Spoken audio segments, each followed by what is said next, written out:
Ring Talk live worldwide. Hey, yo. For over 30 years and still, your inside look into boxing and mixed martial arts. You know what? As long as she fights at 135 pounds, I don't care if she's injecting a horse demon into her eyeballs. Heard live around the world and brought to you by the World Boxing Organization. And now, live from the Ring Talk studios in San Francisco, here's the host of the longest-running fight show in history, Pedro Fernandez. Damas y caballeros, bienvenidos, ladies and gentlemen. Coming at you live from the multi-million-dollar Sports Byline Studios in San Francisco, California. Check it.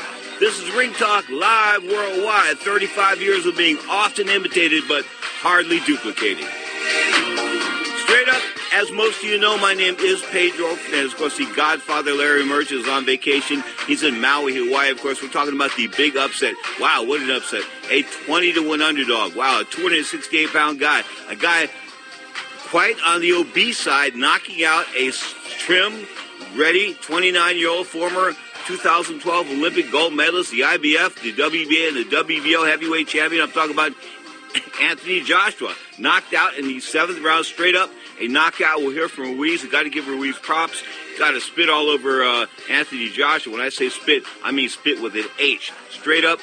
The guy fought like a stiff. He fought like an amateur. He fought like a guy that had never boxed before. It's like he was scared for some reason. I just don't get it. I mean, listen, when you don't use the attributes that you have, that you bring to the ring, you're in trouble. If you're a taller guy, you got to use that height and reach. He didn't use that height and reach. He was willing to bend his knees and fight with Andy Ruiz, which was a serious mistake. I mean, Andy throws punches. I mean, he's throwing punches. He may throw punches sloppy. He may throw punches in a manner that's not like crisp like spears or anything like that. But the same could be said of Anthony Joshua. So while we want to give props to Andy Ruiz, we want to spit all over Anthony Joshua because the 29-year-old 6'6" Olympic gold medalist from 2012, well, guess what? He's done as a fighter. Stick a fork in him, baby. The UK baby is dead. You are tuned to Ring Talk live on Sports Byline, iHeartRadio, Sirius XM Satellite Radio Channel 211, of course, a plethora of other internet platforms. Straight up, we'll hear from Ali. We'll hear from Andy Ruiz next up on the Sports Byline Broadcast Network. At the attitude dance. Oh, at the attitude dance. Here comes the decision now. Let's listen.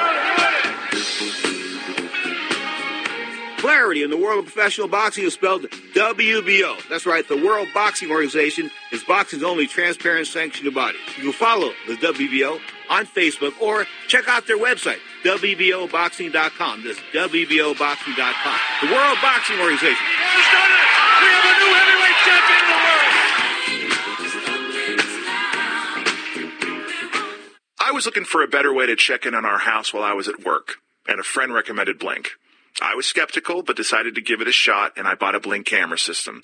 With our last security system... false alarms, wires everywhere, and monthly fees we couldn't get out of. My bad, but our Blink system is different. They're motion-activated cameras that work inside and outside. They're wire-free, easy to set up, and they run on 2 lithium batteries that last up to 2 years. Total peace of mind. And Blink camera systems start at under $80 with no subscriptions.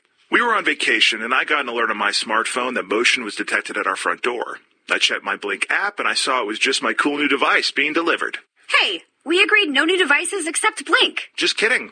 Not kidding. With Blink camera systems starting under $80, home security just got easier. Go to blinkprotect.com/secure. Blinkprotect.com/secure. Blinkprotect.com/secure. Blink is an Amazon company, and it works with Alexa.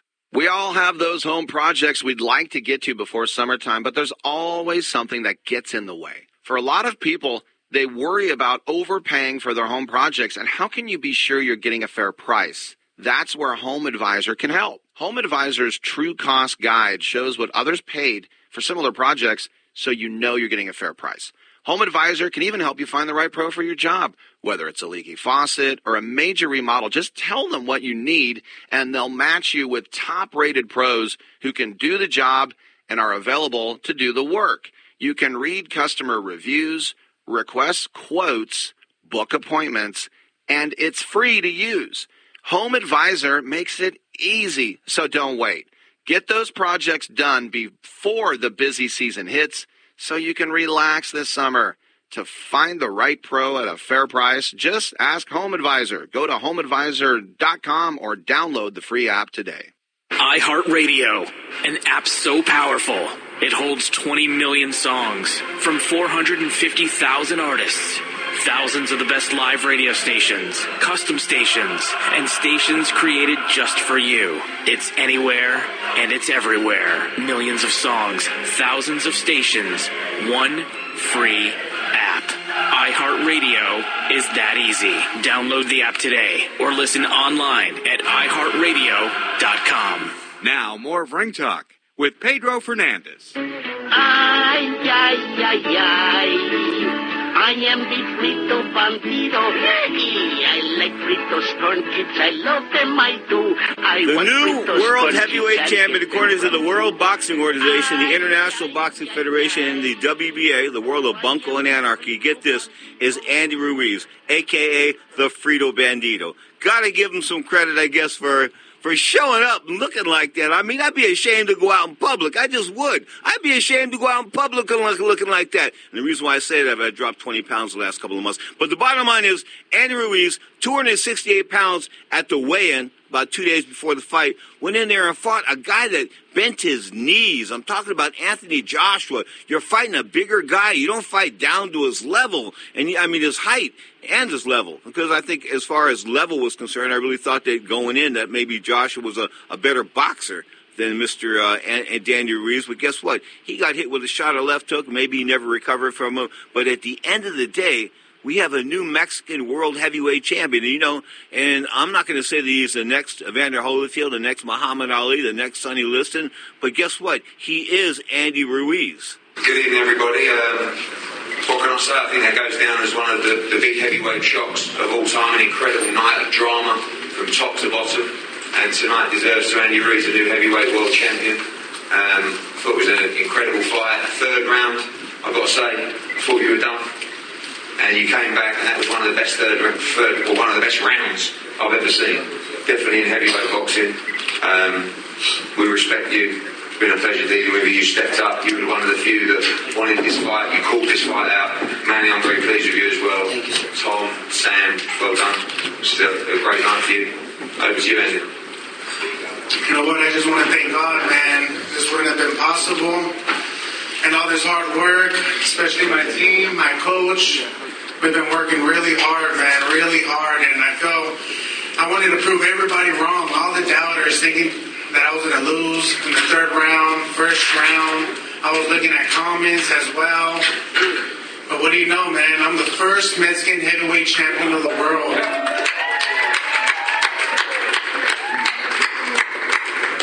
It's a blessing, man. This wouldn't have happened, man, but thanks to Eddie Hearns, my team, Al Heyman, everybody, my dad, Ash. I'm still pitching myself to see if this is real, man. Wow. It's amazing.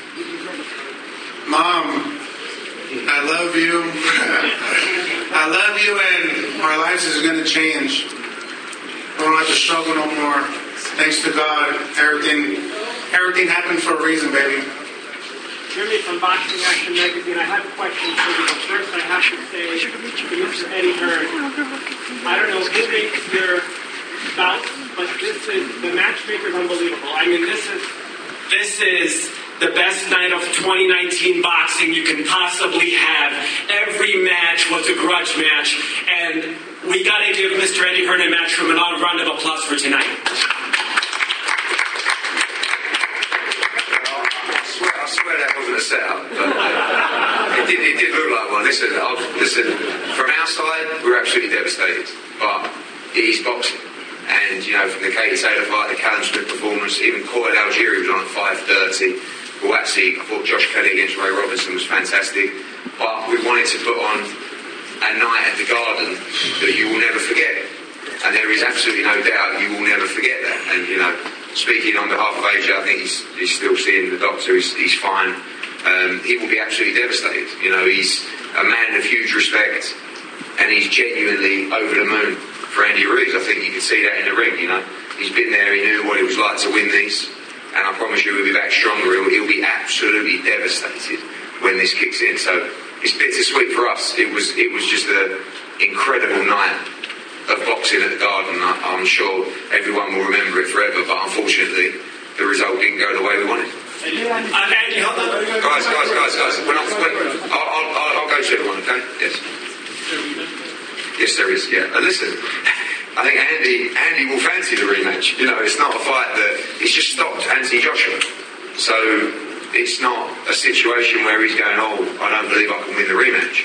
And, you know, if he wins that rematch, it really puts himself in position as, in my opinion, the golden goose of the division. So he's in a great position now. Anthony, of course, has got to accept that rematch. Knowing him, I'm almost certain that he will want to do that. He gave Andy the opportunity, and, you know, it's part of the agreement. And like I said, I believe Manny and Andy will believe they can do it again. So, you know, it's going to be a thrilling fight. Man, that's crazy that happened, right? Man, that was my first time in the canvas. And when I was in the canvas, I was like, whoa, what the hell just happened? But I had to get him back, you know? I had to get him back. I think that's when the Mexican blood in me and the Mexican warrior that I have, I had to return the favor. You know, there's no doubt about it. The Mexican pride, as far as fighters are concerned, it's really there. But, you know, it also comes with conditioning. And you got to give Andy Ruiz credit. He was in shape. He was fat. He doesn't punch well. He doesn't. I mean, you know, forget his record. I mean, he's got a nice record, but, you know, 33-1, 22 KOs. Outside of Joshua, who didn't look to be all that much last night, I'm telling you, Joshua froze like a deer in the headlights. It was like somebody stole his wife. Oh, no. He stole Amir Khan's wife. That's what it was. Well, maybe Amir Khan snatched his wife back, because last night he was fighting like a man that was just totally outside of himself. He just wasn't there. I mean, you know, I looked in his eyes. I said to myself, this doesn't look like the most confident guy in the world. I said, if I'm going in here against two-ton Tony Galento, I'm in the king of the taco truck. I'm ready to rock. I'm ready to roll. I'm ready to exercise I'm ready to throw with leverage, man. I'm ready to throw from being 6'7". I'm not ready to go down and fight like at 6 feet. He bent his knees. In other words, I'm not big enough, so I'm going to make myself small to your size. He fought to Andy Ruiz's size. He's an amateur. The bottom line is, you get these guys, I hate to say it, but you get these guys and you condition them. And what they are is they're conditioned street fighters. They're not boxers per se. And you know what? I'll say this. Anthony Joshua had one damn thing to say after the fight. What was it? That's Anthony Joshua. You're tuned to the Sports Byline Broadcast Network.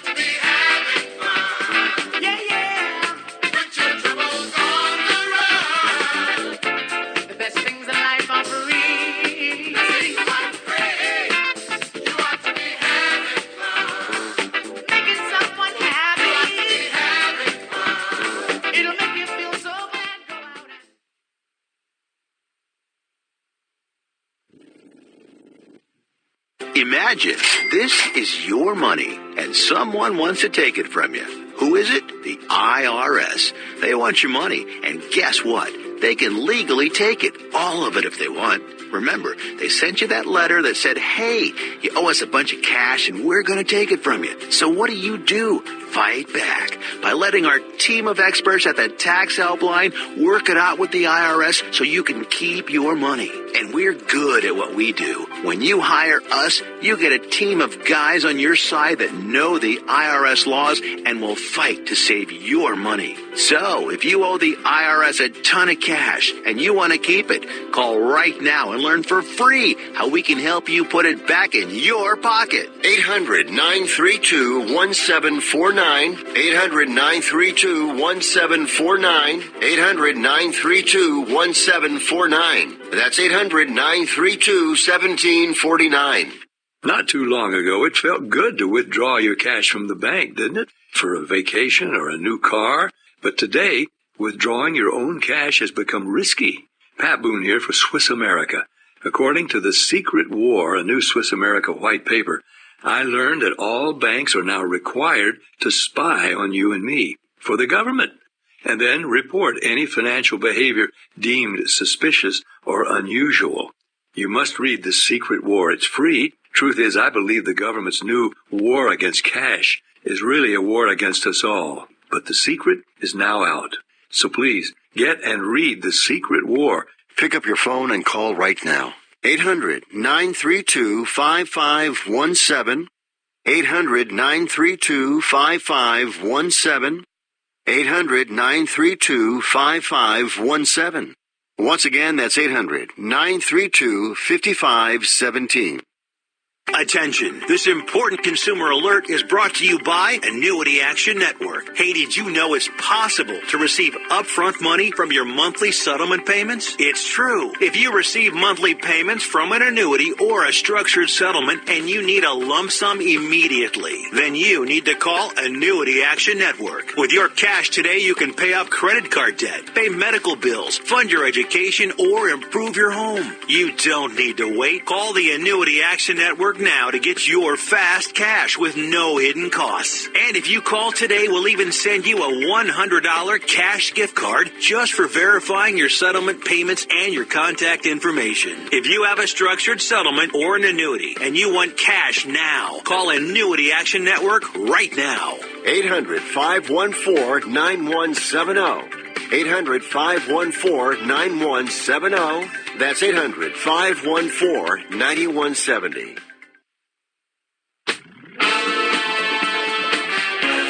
Now, more of Ring Talk with Pedro Fernandez. That's a sobering thought. Check the clocks, 22, make it 23 minutes past the hour. Hour number 1 of 2 of Ring Talk Live Worldwide, the Sunday edition, of course, coming to you from the Sports Byline Studios in San Francisco, California. The show starts at 11 a.m. Pacific time. We run for 2 hours, of course. That's 2 p.m. Eastern time, live all around the entire world, baby. You are tuned to Ring Talk Live Worldwide. Andrew Ruiz, wow, give him some props. As I said, I tried to, the Frito Bandito. Say what you want about him, but he won. I mean, you know, you can knock him all you want. I mean, Pedro, you can call him a slob. You can call him, you know, underprepared. He wasn't underprepared. He won.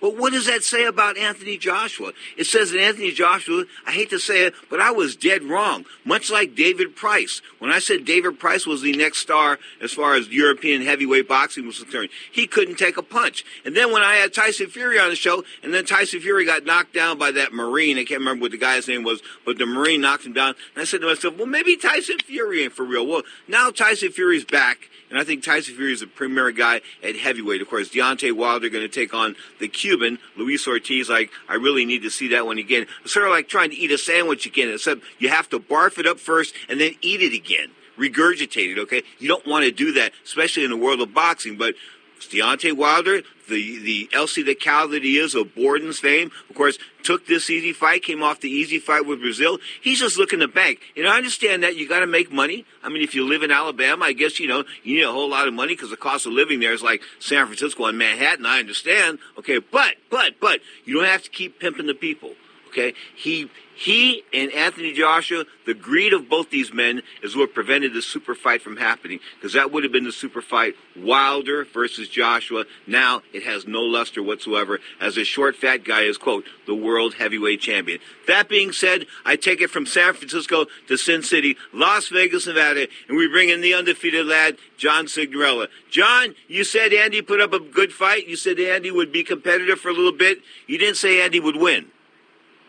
Hey, I tell you what, man, the shocker for me wasn't the fact that he won. It's how he did it. Now, granted, it's heavyweight boxing, and in heavyweight boxing, one punch kills. But this wasn't a one-punch KO. This was a systematic boxing beatdown. The shorter, wider man walked down and out-jabbed the bigger, taller, stronger man. And I tell you what, skill and will prevailed over the size and stature of Anthony Joshua. What a great performance last night. Viva Mexico!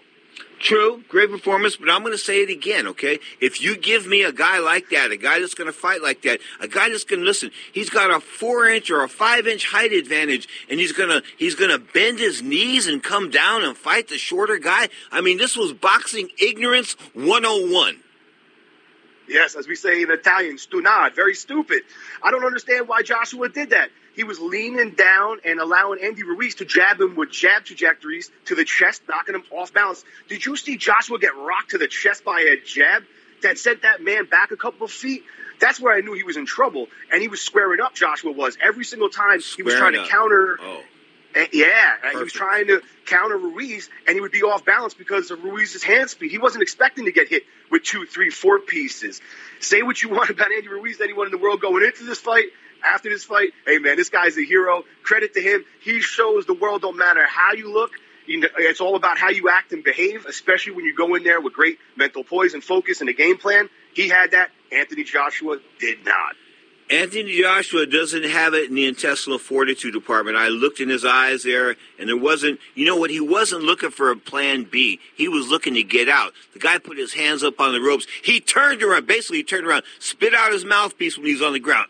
The referee should have said, you know what, punk, you're out of here right then and there. Because I never spit out my mouthpiece. I remember one time getting hit semi-low and getting my ass whooped in this fight and having to fake the low blow in order to try to get my head together. Say to myself, wow, this guy's overwhelming me. But, I don't know.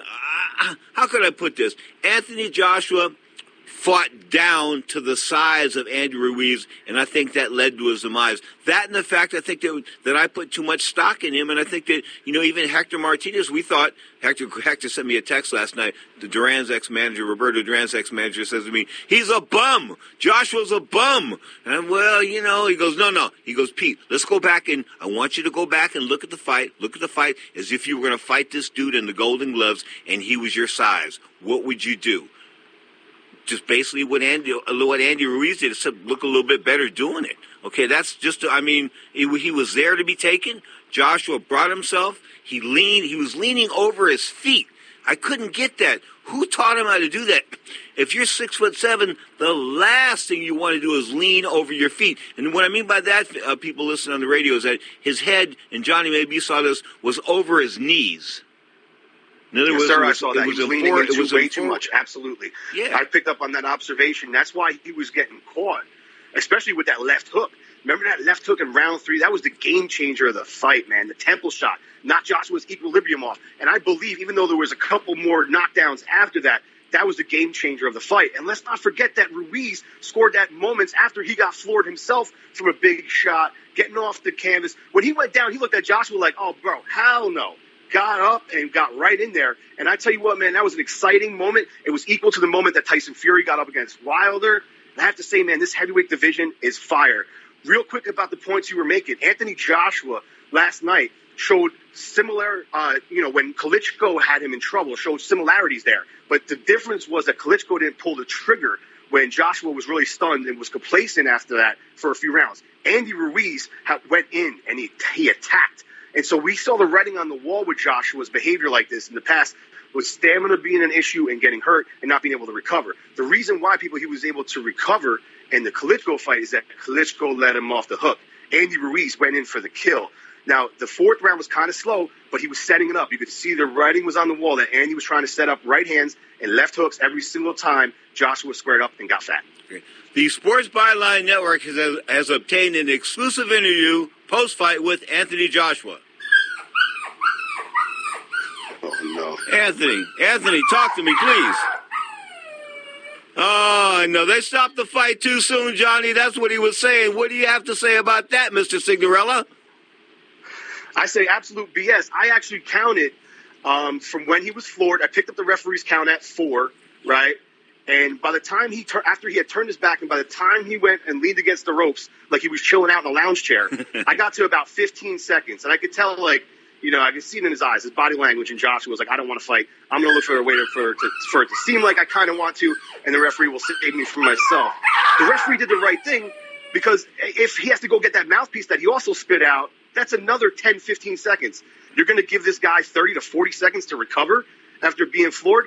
That would have been a terrible disgrace to what Andy Ruiz was setting up and trying to do. So the referee did the right thing, and I'm glad that a lot of people aren't complaining about that. and Joshua was extremely classy in defeat last night. Wait. How can you say, time out, I got to interrupt you right there. He wasn't classy in defeat because he went over to the corner and he quit like a dog and he was whining, and then when the referee stopped the fight, he continued to whine. So, I mean, he didn't handle himself. He may have collected himself at the post-fight press conference, and said some nice things as far as maybe that Mike Tyson wouldn't say or something like that. But I'm telling you like this, the guy's...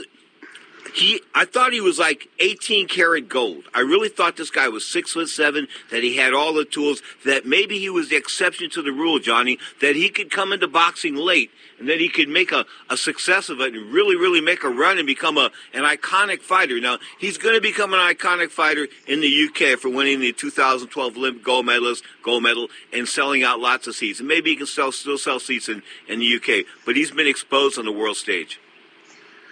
He's an athlete, not a fighter. There's a difference, right? It's not in him to be blue-collared, bring your lunch pail to work type of guy. That's an Andy Ruiz, and he brings a lot of lunch. But you know what? He also packed a punch last night. So all the credit in the world. For Anthony Joshua, where does he go from here? Mentally, I think he's going to have a hard time recovering. Let's now talk about the obvious thing here. This is an embarrassment.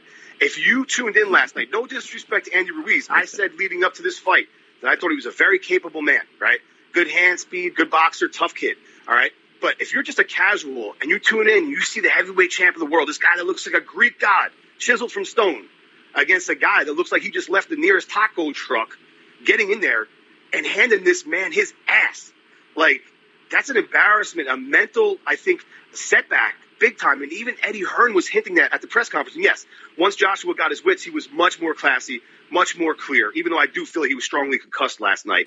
But I really do think he was. I don't laugh at guys getting... Listen, folks, I wanted him to win the fight. I thought he would win the fight easily. And I don't laugh at when guys get concussed, okay? But some guys sort of bring it on themselves, and he sort of brought it on himself. In other words, he thought he was too big to get it together. I don't think he prepared fully. He took Andrew Ruiz lightly. And, like I took Juan Rodriguez lightly, and Juan lit me up like a White House Christmas tree, something he can never, ever do again in his life 1,000 times.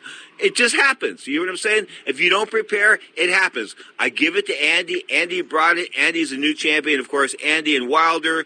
I guess there's going to be a rematch here. I guess that's going to be the immediate thing, right? That's what they were saying last night. But remember, Ruiz is affiliated with PBC, which is Fox and Showtime. Deontay Wilder. Al Heyman. I don't know. Let's see what. Are you trying to tell me Al Heyman's got now Wilder and him? Yeah, he does. Oh, to my knowledge. Oh, the world got shook last night. How did the black guy sneak in the back door on this one, man? I mean, how did he? I looked at that team last night. There was Tom, the guy from Goosen. I can't think of his name right now. Dan Goosen's brother-in-law. There was all kinds of these guys up there on the stage. I didn't see too many guys that I recognized, but I don't know. I got to give Andy all kinds of props, and Top Rank sent them there. But you notice Bob Arum didn't come, did he? No, I didn't see him out there last night. Like I was saying. Go ahead. No, I'm sorry. No, like I was saying, Ruiz's affiliation is to the PBC, so that I know of, because that's where he fought last. And credit to Andy. Remember, he just fought a month ago. And stopping a pretty decent fighter in Alexander Dimitrienko in the 5th round. And then he takes us on short notice. Can we call him the Mexican Rocky? He deserves the title. Did you hear that long pause there? That's a bit of an ominous answer for you, I think. Okay? Listen. Am I going too crazy here? No, I'm just saying that, I'm not a big fan of Stallone. I'm a fair character. Okay. I'm a fair fan of the character. My interactions with Stallone personally are different. The character was good. The Sylvester Stallone character, of course, Rocky Balboa, it brought boxing into the hearts of a lot of people. Of course, after Muhammad Ali had left, and I think that was important. And he's still doing it. And he's got a new Rambo movie coming out soon. The last Rambo movie. I think this one is finally called Rambo Dies. I think so, right? I mean, how old is he now? 75? Hey, listen, the guy takes a lot of steroids, and I'm telling you, he takes a lot of. He admits it. The human growth hormone, all that kind of good stuff. He admits taking that. In fact, when he went into Australia about 4 or 5 years ago for something, maybe it was the Olympics, he was popped with performance-enhancing drugs going in. So the dude's been taking all these performance-enhancing drugs, and they don't tend to make your What did they do to Evander Holyfield? His testicles were, what they call them, atrophied? What's the word they use there? I think that sounds right, but I know they do definitely shrink the sack a little bit. Speaking of the sack, you know what? Johnny was supposed to leave and go somewhere, but he's going to stick around. We're talking UFC next on the Sports Byline Broadcast Network. Open phone lines around the world, 1-800-878-7529. That's 1-800-878-7529. Or the guilt-free, no-commitment text line. Yes, you can text the studio, 415-275-1613. The studio text line, once again, 415-275-1613. Radio Notes, the Taco Man audio magazine, kicks ass on all the shows on this network. It just does. It really is knocking out all bums. Check it out Saturday night, 10 p.m. Pacific time, right here on Sports Byline, iHeartRadio, and of course, the Dan Patrick channel, Sirius XM channel 211. You are tuned to Ring Talk, maybe live on Sports Byline.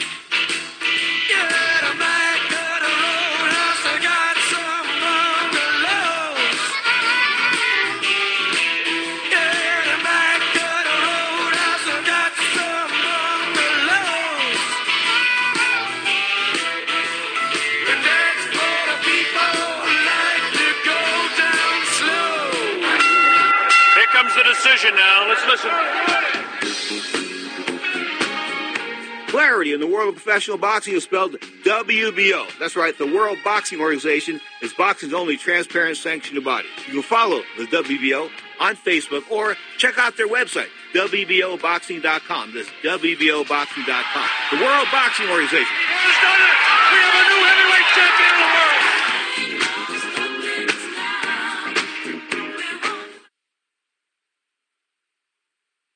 Hey, travelers, do you want to save money on your next flight? Then pick up the phone and call. That's right, call, because the best prices are not online.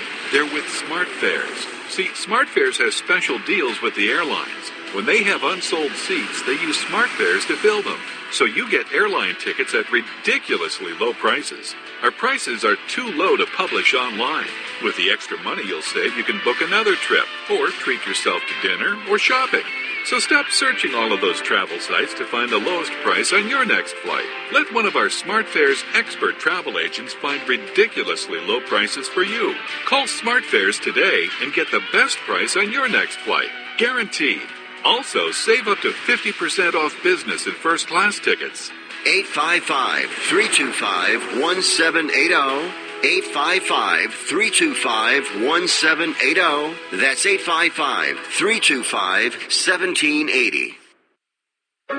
At 28, I had struggled with opiate and meth addiction for 12 years. I did and said things that the sober me never would have done. One day I realized I was not invincible. I was not exempt. And that's when a friend told me about elite rehab placement. They gave me the tools I needed to get sober, and all it took was the one phone call. Elite Rehab can help you start to break your addiction problem and get sober in as little as 7 days. And we'll work with your insurance provider to help cover the costs. Plus, we have travel assistance programs to get you here by plane or train. Make this free call right now to learn more. 800-403-5912. 800-403-5912. 800-403-5912. That's 800-403-5912. New Shell V-Power Nitro Plus Premium Gasoline is engineered with 4 levels of defense against gunk, wear, corrosion, and friction. It's sort of like having ninjas protect your engine. That helps keep your engine running like new. New Shell V-Power Nitro Plus Premium Gasoline. It's fuel for thought in engines that continuously use Shell V-Power Nitro Plus Premium Gasoline. Now, more of Ring Talk with Pedro Fernandez. He's recovering from an accident.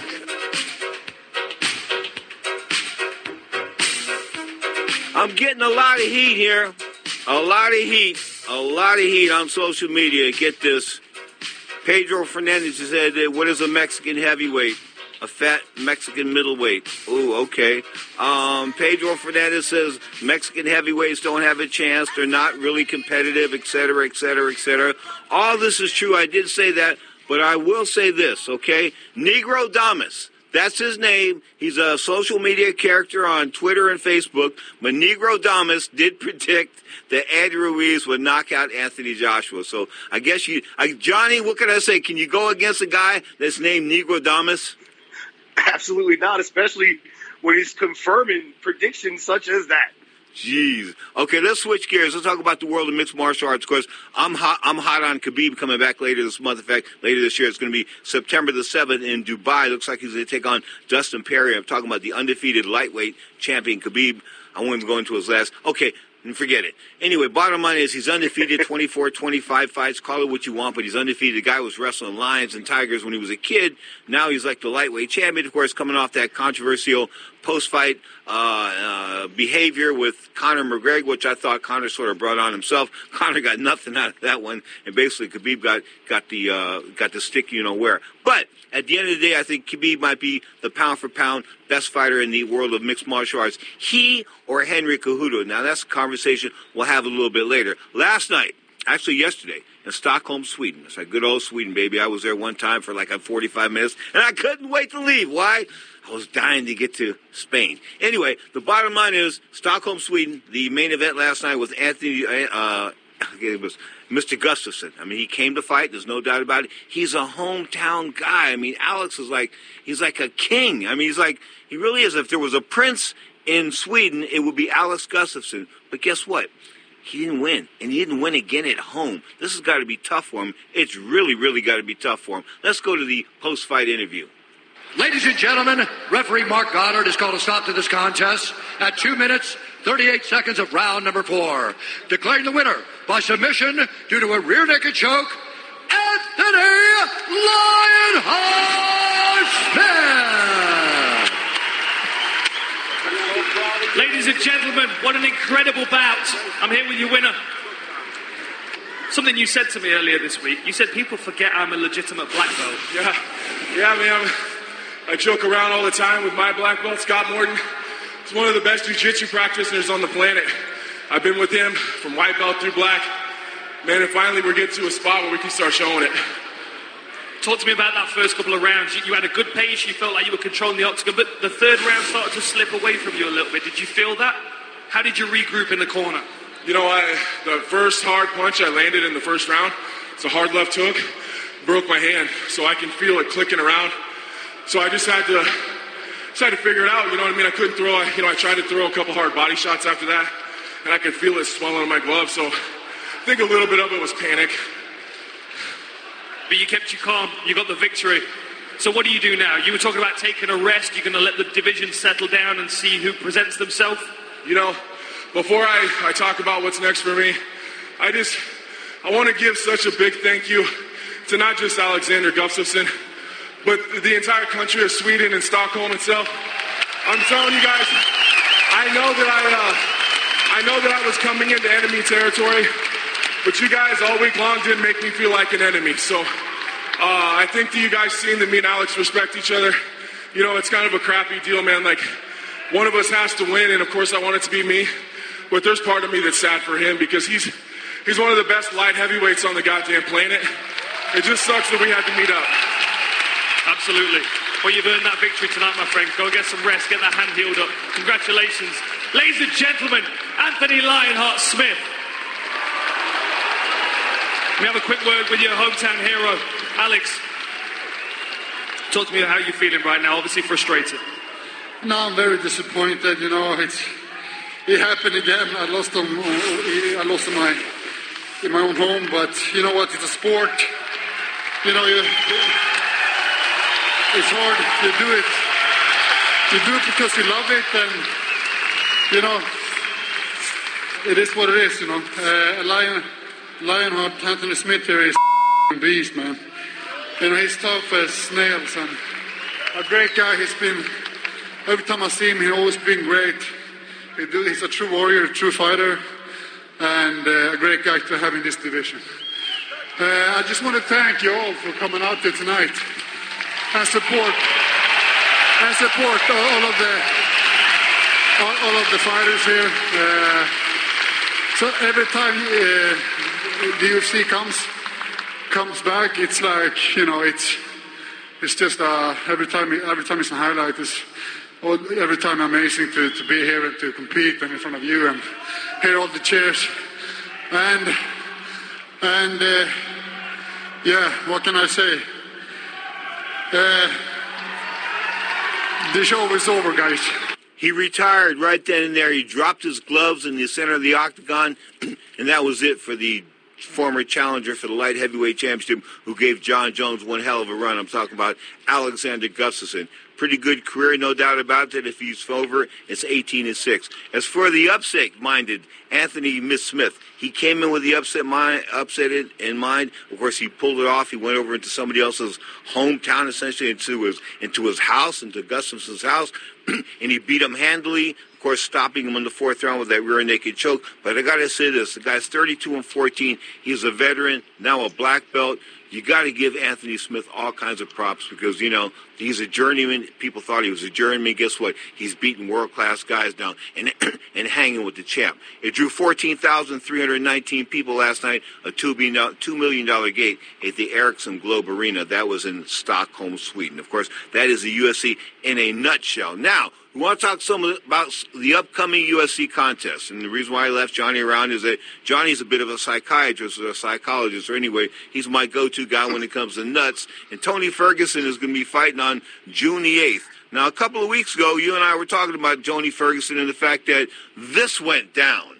Okay, I just want to point one thing. I actually left the location with my son. I was not comfortable with it anymore. Okay. He is a professional fighter. Okay, and is he there by himself, or is there anyone else there? No, he's there by himself, just the dogs. But he's there by himself. And it's your husband? Yeah, it's my husband. What's so that's his what I'm name? saying. I just want to let you guys know he's a professional fighter because, one, I don't want no cop to get injured or anything. we don't. You just send one. No, we don't want anyone to get hurt. What's your husband's name? Tony Ferguson. Tony? Yes. How old is Tony? He's 35. We've been trying, us and his management team has been trying to get him help for some time now. Actually, the cops were called to my location about a year ago around this time. Mm-hmm. And we've been trying all year for him to get help, and he refuses. And now he's to the point where he's has he been really diagnosed bad. with anything? No, because we haven't been able to get him. To take him. Okay. Yeah, he's actually worse. And did he hurt you or your children? No. No, you're okay. Doing really just random stuff. Like he puts holy water on me. I don't know what's going on with him. Are you gonna stop somewhere and meet with the police so they can talk to you? Should I go to the police station?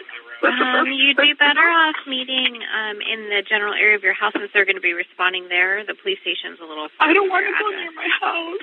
Well, I don't want to go near my house. Okay, ma'am, not right next to it, just somewhere in that general vicinity. Maybe over by Sandpoint Park or over MacArthur Place, or, wherever you feel comfortable. If you're not comfortable anywhere near the house, then you can come to our station. It'll just take longer for us to get to you.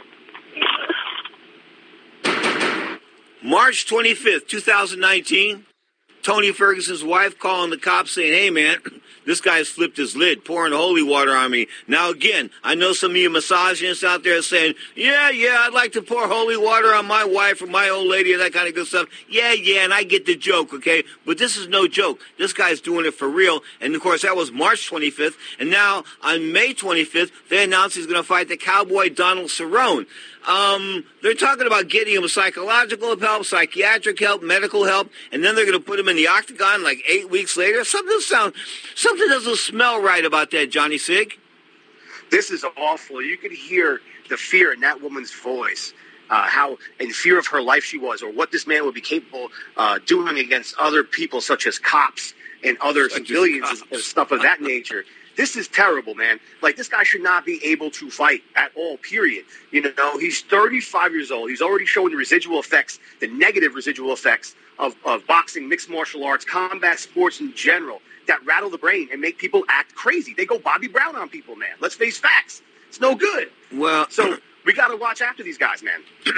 I will say this about Mr. Ferguson, okay? He doesn't spar when he trains. He has no sparring in his training. So the only punishment he says he takes is in fights. So thus far, he's had a good run, man. He hasn't really lost in a long time. Of course, Mr. Donald Cerrone, sort of your last-minute guy, the gatekeeper of the UFC. He steps in and fights anybody from at lightweight or welterweight. Now he's going to fight Tony Ferguson at lightweight.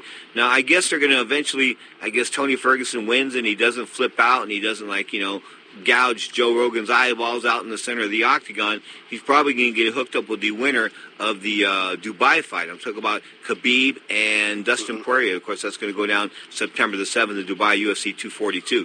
Wow. I guess if you got a guy like Tony Ferguson and you're the promotion, you're willing to use him, you better use him fast and get rid of him quick. You know what I'm talking about? In other words, get it done. Yeah, he's a talented guy, though, but, it's for the price of entertainment worth the cost of what this man might potentially do. If he runs that gauntlet, say he gets past his next assignment, has to face Khabib. Man, Khabib could do some serious damage to just about anybody. You know, does this guy belong in that same octagon? We'll find out what he's got left. And he's got to be on good behavior. You know, he just got in trouble recently. Let's see how it plays out down the stretch, because I don't think this is a one-and-done situation right now. I think these type of things become repetitive. I think we'll see more things. I hope we don't. But unfortunately, history has been written on situations like this where guys start to go a little bit crazy, and I think we're starting to see a little bit of that in Tony Ferguson. But hopefully he prevails and, is able to fight and keep his mental capacity intact. The pound-for-pound king, in my mind, in the world of mixed martial arts is the world bantamweight. Take it back, the uncrowned world bantamweight champion, the current world flyweight champion, Henry Cejudo, 2008 Olympic gold medalist out of East LA. Taking on, Marian Moraes. That's going to go down June the 8th, of course, at the United Center, Chicago, Illinois. Co-feature on the card, another title fight, 125 pounds. Valentina Shevchenko, very talented young lady, taking on Jessica. Tony Ferguson, as I said, in that third fight, taking on Donald Cerrone. Jimmy Rivera and Peter Vian in the bantamweight bout, that's 135 pounds, and the heavyweight contest featuring a Samoan, which means anything goes, baby. Tai Tuivasa taking on Blagoy Ivanov. Speaking of Blagoy Ivanov, the Russian, a Russian took care of business last night. And, I don't want to brag or boast, but if you heard me talk about Jimmy Mahua yesterday, I said he was going to get knocked out because he had a glass jaw. Well, he got knocked out with a head kick 42 seconds of the first round. I'm not prophetic just on that one case because I know what a glass jaw is. Johnny Siggy returning hour number 2. What's happening? Yes, sir. We're going to break down boxing division by division because things got shook up in the boxing world. We'll start with the heavyweights and take it from there. Talk to everyone in hour number 2. Thank you for listening. Now, we continue, of course, with hour number 2 live on Sports Byline, iHeartRadio, but I think Sirius XM Satellite Radio, Channel 211, drops us for hour number 2. So if you're on Sirius, you want to listen to hour number 2, just click on over to sportsbyline.com and hit the Listen Live button. You are tuned to Ring Talk live on the mighty Sports Byline Broadcast Network. Did he hurt you or your children? No. He really just random stuff, he puts holy water on me. I don't know what's going on with him. Are you going to stop somewhere and meet with the police so they can talk to you? Should I go to the police station?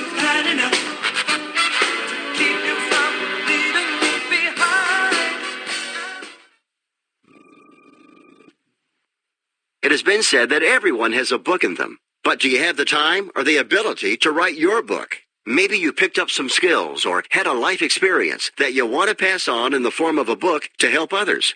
Maybe you want to leave an autobiography for your family. Or maybe you've built a successful business and you want to share your story. At Dorrance Publishing Company, we have professional writers who can help turn your book idea into a finished manuscript quickly and affordably. A Dorrance ghostwriter can provide as much or as little help as you need to complete your book. You'll work directly with your ghostwriter to finish your book faster than you ever could on your own. It's easy to become a published author. Call Dorrance now to learn more. 800-485-6003. 800-485-6003. 800-485-6003. Call right now. That number is 800-485-6003.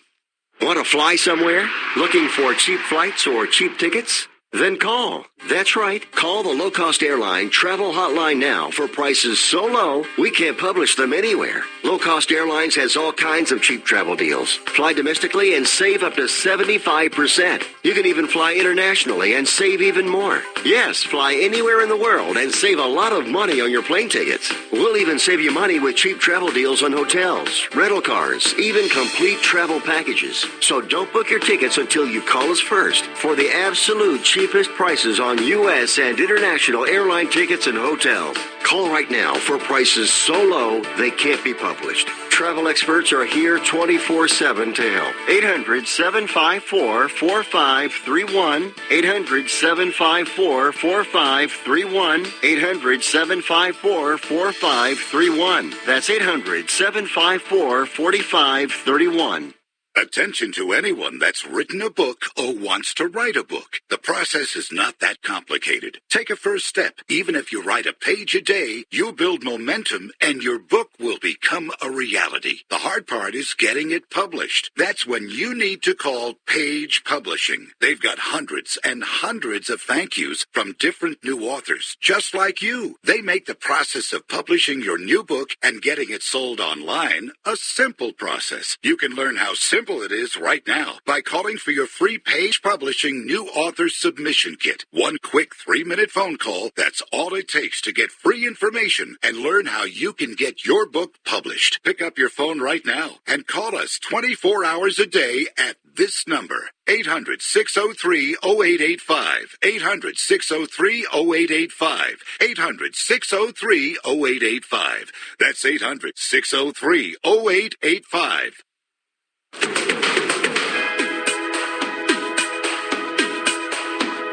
Now, more of Ring Talk with Pedro Fernandez. Everyone says, I wish I was in your shoe, I wish I was in your shoe. The people, the hundreds of people that wish they were in my shoe don't know the hint of it. If they were in my shoe, they would cry like babies. Mike Tyson, telling it like it is, baby. Of course, Mike is a great historian. If you sit down with Mike, you would be surprised how smart he is as far as actual intelligence is concerned. I mean, you think, oh, he's just a boxer. No, Mike's smart in a whole lot of ways. Not a genius per se at a whole lot of things outside of boxing history, but man, Mike is well-versed on a lot of subjects. Speaking of well-versed, the man that predicted the Andy Ruiz knockout going in was Negro Damas. And who is Negro Damas? He is Otis Griffin, light heavyweight boxer, former USBA light heavyweight title holder, of course, out of Sacramento, California. He was a main eventer up there, traveled around the world, held a couple of those regional titles. Triple OG, got to give Otis Griffin props for being Negro Damas and predicting this big knockout upset I'm talking about. Andy Ruiz, if you haven't heard it, you're hearing it now for the first time. Wow, where were you a little earlier? As Andy Ruiz talked about winning the heavyweight championship, and I think the most touching part of his post-fight spiel was that, Mom, we don't have to struggle anymore. Well, you were making a few $1 million this time, so if your mom had to struggle with the money you were making off this fight, you must be a heavy spender. But I guess you got to eat a lot. Anyway, the bottom line is you got to give Andy Ruiz a lot of props. Anthony Joshua, let's spit on him, and I mean spit with an H, because at the end of the day, it was his job to perform. He didn't perform. He didn't even come close to what his physical attributes would indicate that he has the ability to do. I'll just put it to you like that. What am I trying to say? Anthony Joshua, a little shy, maybe atrophied down there. I'm not saying he took steroids, but he appears to be a little short in the sack. You know where I'm coming from? Hamster-like intestinal fortitude. Hour number 2 of Ring Talk Live Worldwide forthcoming. We'll talk a little MMA, we'll talk a little boxing as well, and we'll hear from the greatest of all time, Muhammad Ali, and why he irritates people. Why does he talk so much smack? Ali and more next on Ring Talk Live Worldwide. If you lose us on your channel, pick us up. SportsByline.com.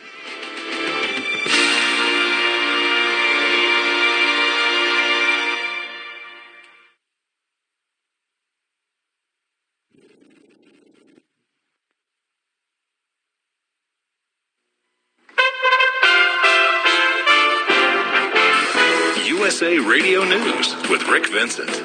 GOP Senator John Kennedy tells CBS's Face the Nation it's a mistake for President Trump to place tariffs on Mexican goods. I'm not saying we don't have a crisis at the border. We clearly do. I'm not saying it won't work. President Lopez Obrador has already indicated that he's willing to talk. But I worry about the long-term ramifications. Acting Chief of Staff Mick Mulvaney. For Ring Talk Live Worldwide. Fascinating. For over 30 years, and still, your inside look into boxing and mixed martial arts. What the hell's going on out here? Heard live around the world and brought to you by the World Boxing Organization. Yeah. And now, live from the Ring Talk Studios in San Francisco, here's the host of the longest-running fight show in history. Down goes Frazier! Down goes Frazier! And Foreman is as poised as can be! Pedro Fernandez. Damas y caballeros, bienvenidos. Ladies and gentlemen, welcome to the Sports Byline Broadcast Network and Ring Talk Live Worldwide. Of course, coming to you from the city by the bay, San Francisco, California, the multi-million-dollar Sports Byline Studios, of course, located on Broadway. And, we're just a couple of blocks away from a strip bar.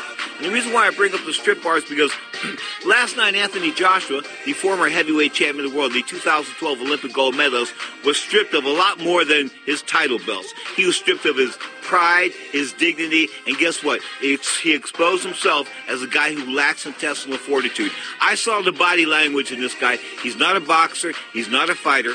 He's what Hector Martinez long for years talked about in boxing these days. They aren't boxers per se. They aren't fighters per se.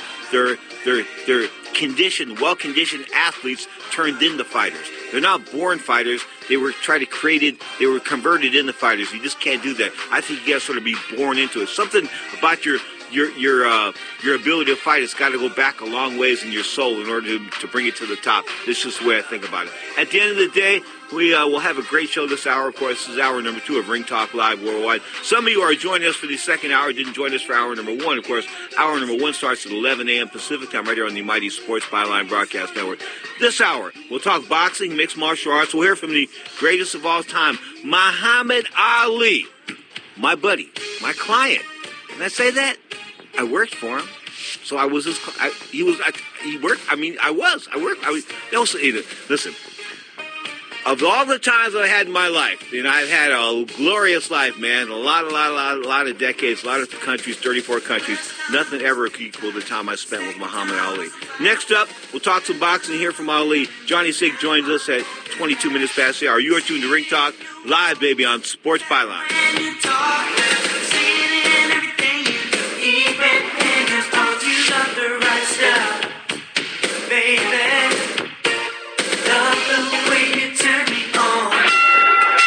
The decision now. Let's listen.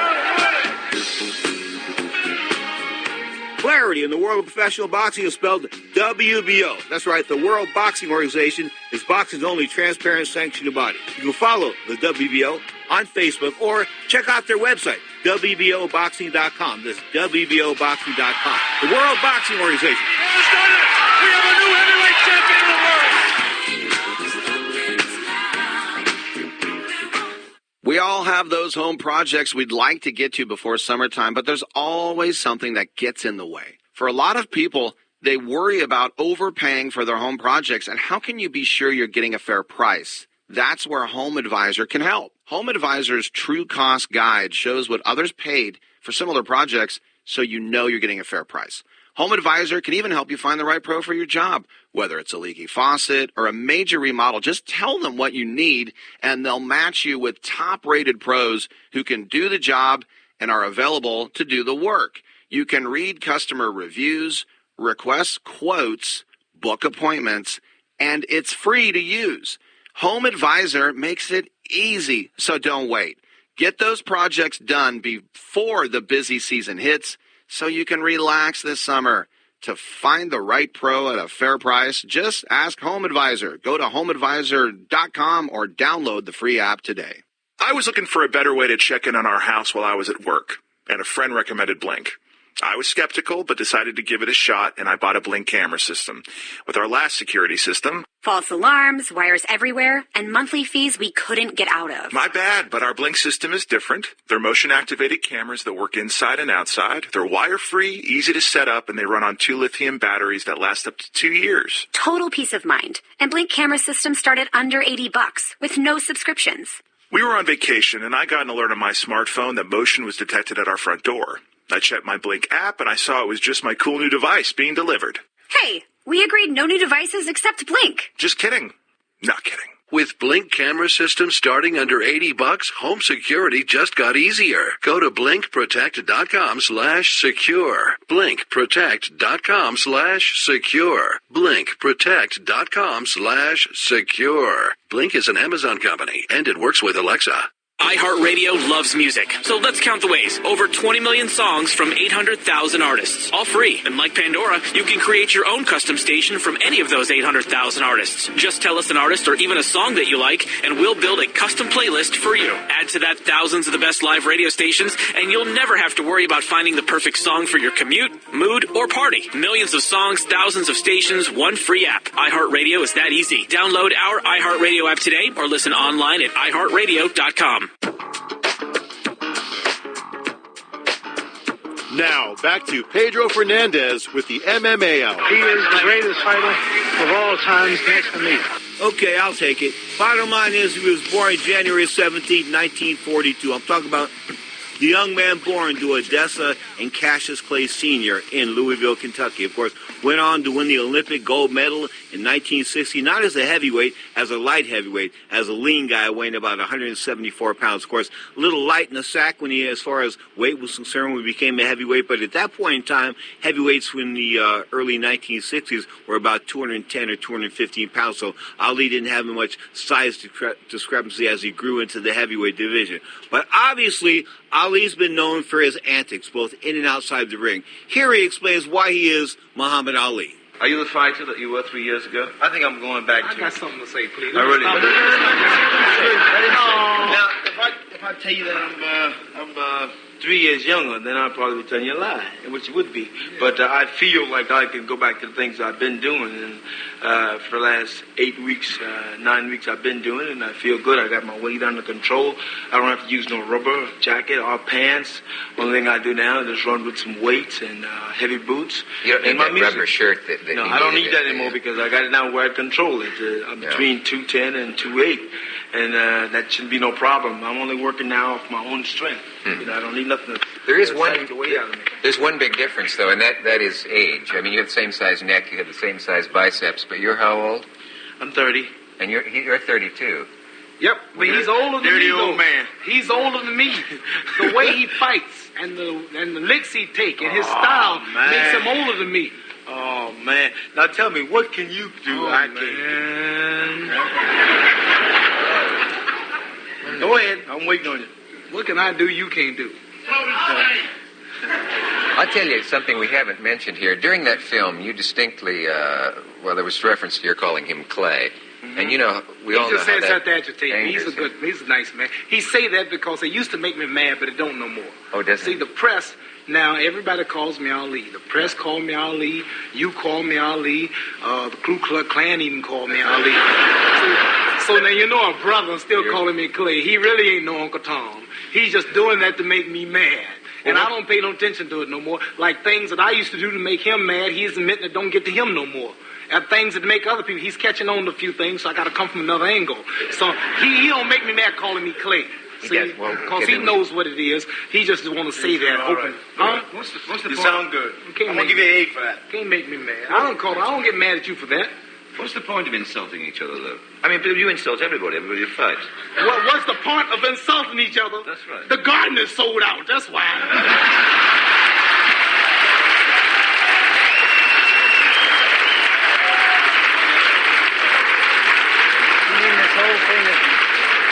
I thought you had more intelligence.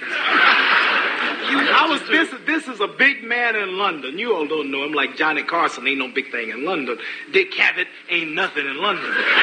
So, look, In London, this is the Johnny Carson. Every night, Matt Parkinson, everybody know him. I was on this show once, and how many times did you run that show? It was so good. About 4 or 5 times? 4 or 5 times. They run the same show, an hour debate on religion, race, draft, boxing, on everything. They ran that show 4 or 5 times. They probably had to till people could understand and I thought you were more...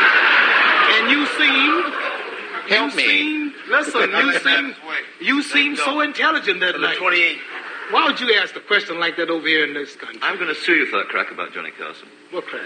About me being You're the Johnny Carson. What I mean is not that you look like him or you act, but you're the man over there that everybody know, right? I'd rather be called the Dick Cavett. The Dick Cavett. Oh, well, you're the Dick Cavett. That's an I'll join you in a class suit. Then you get on down.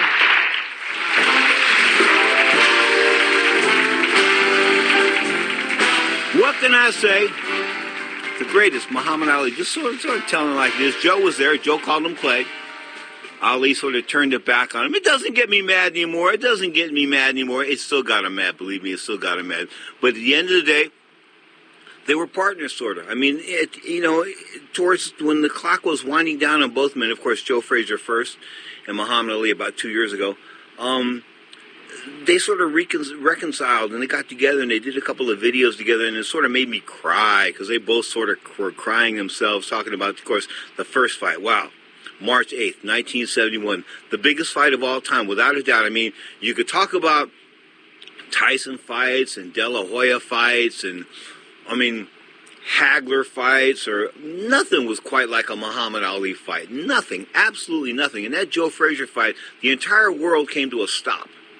I kid you not. The entire world came to stop. Nobody was on the streets that night. Everybody was either listening to a radio or watching it on closed-circuit television, because back in the days there wasn't pay-per-view at home. I mean, you people that watch TV and boxing at home say, hey, let's watch the fights tonight. Yeah, well, it didn't used to be that way. You had to go like down to your movie theater or to a gymnasium where they were showing these fights on a big screen. They called it closed-circuit television. I mean, that's the way fights were shown. And, of course, Ali, wow, was the king of closed-circuit TV, no doubt about that. And had he had his day in the world of pay-per-view, of course, he'd been the king of that. But when you look back at the rivalry of these two guys, as I said, they loved each other in, but it was probably one of the greatest rivalries of all time. The first fight, March 8th, 1971, what can I say about that fight other than it went 15 rounds? I thought Muhammad Ali won. Larry Merchant and I both think that Muhammad Ali won that fight. We thought he won far more rounds than Joe Frazier did. Joe Frazier won the 12th round convincingly, the 12th or the 11th, when he sort of hurt Ali. I mean, he had Ali rumbling, stumbling all over the place. He had Ali really, really hurt. If you think Ali was hurt in the 15th round when he got knocked down with that epic left hook, not as much as he was earlier in that 11th or that 12th round. Whatever the end of that round was, man, he was ready to go. I mean, like going to another time zone. But he battled back, and then when he got off the deck in the 15th round, he came back and he was throwing shots at Joe Frazier. So you can never take away the heart and the ability of Muhammad Ali. Eventually, Father Time took care of Muhammad Ali. Of course, October the 3rd, 1980, what can I say? I was there. I witnessed the weigh-in. He weighed 217.5 pounds. We said, light, maybe even Angelo thought this. Maybe light isn't right. He was 38 years old. He had been off 2 years. The last time he fought was against a novice by the name of Leon Neon Spinks. Of course, Leon Neon, we talked about him before on yesterday's show, the Saturday edition, how his wife beat him over the head with a frying pan. So if you think he's punch drunk, it's not from boxing, it's from domestic violence, being the victim of domestic violence. I kid you not. Anyway, the bottom line is, Ali lost to Spinks, came back and beat Spinks, retired, then came back and fought Larry Holmes. Of course, got destroyed. Didn't win a minute of a round against Larry Holmes, and Larry really didn't step on the gas. He really didn't. I thought Larry took care of Muhammad Ali that night. I really did. People say, how can you say that? He beat on him for like 9.5 or 10 rounds. But he didn't beat on him with the severity in which he could have, because Ali was just like a sitting duck that night. He was just an old man. He was slow. He was ready to go. And at the end of the day, of course, he would fight once more against Trevor Berbick a year later. I think it would go, and that wasn't Jamaica. It was one of those countries over there in the Caribbean. And he would lose a 10-round decision to Trevor Berbick and call it a career. That was 1981. And that fight was a little sad to watch. I think that was one of the early days of home pay-per-view. We watched that on some Channel 14 here in San Francisco. You had to pay like $6 a channel, $6 a month to watch early versions of pay-per-view. But Ali, that was it. I mean, he had to walk away from boxing. Soon thereafter, the Parkinson's took over, started to take over, and by the time I spent a lot of time with him in the 1990s, although he wasn't the guy he once was, he was still sharp and articulate enough to point things out and to converse and, go back and forth. And, I mean, just being around him, and people say, well, Pete, he doesn't speak in a whole lot. He didn't have to speak a lot. He was one of the greatest orators of all time. He was a man that could say a few words and make it sound like a paragraph. That's just the way he was. Or, I mean, he really could. He could sit there and make a few sentences into a book. I think like John Signorello, who's coming up in a minute, said, anybody he touched, he made him a better person. I think he did, except for the guys he beat on. Sorry, guys. Well, you became a star. You got whooped on by Muhammad Ali, the greatest of all time. The greatest. Gone now 2 years. God rest his soul. You are tuned to the mighty Sports Byline Broadcast Network. The studio text line. You can text us, 415-275-1613. The text line, once again, 415-275-1613. And I got a couple of hot texts here. Wow, how about this one? This is sort of cold, man. This is a cold one. Came from Hector Martinez. I guess you guys know who that is, Durant's ex-manager. He said, the next move is that Anthony Joshua's girlfriend, who's formerly Amir Khan's wife, has now left him, and take that back, who hasn't left him, but she was seen texting Andy Ruiz last night. Any merit to that? We'll find out after the break when I bring in Johnny Signorella. You're tuned to the Sports Byline Broadcast Network. You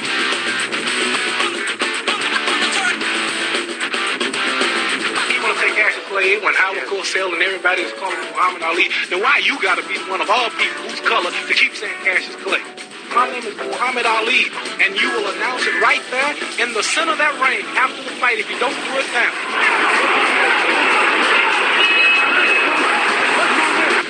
You're listening to the MMA Hour.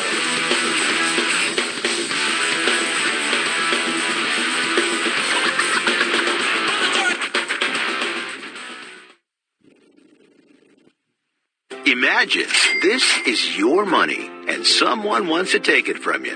Who is it? The IRS. They want your money, and guess what? They can legally take it, all of it if they want. Remember, they sent you that letter that said, hey, you owe us a bunch of cash and we're going to take it from you. So what do? Fight back by letting our team of experts at the tax helpline work it out with the IRS so you can keep your money. And we're good at what we do. When you hire us, you get a team of guys on your side that know the IRS laws and will fight to save your money. So if you owe the IRS a ton of cash and you want to keep it, call right now and learn for free how we can help you put it back in your pocket. 800-932-1749. 800-932-1749. 800-932-1749. That's 800-932-1749.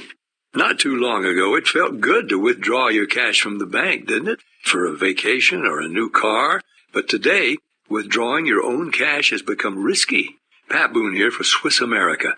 According to The Secret War, a new Swiss America white paper, I learned that all banks are now required to spy on you and me for the government, and then report any financial behavior deemed suspicious or unusual.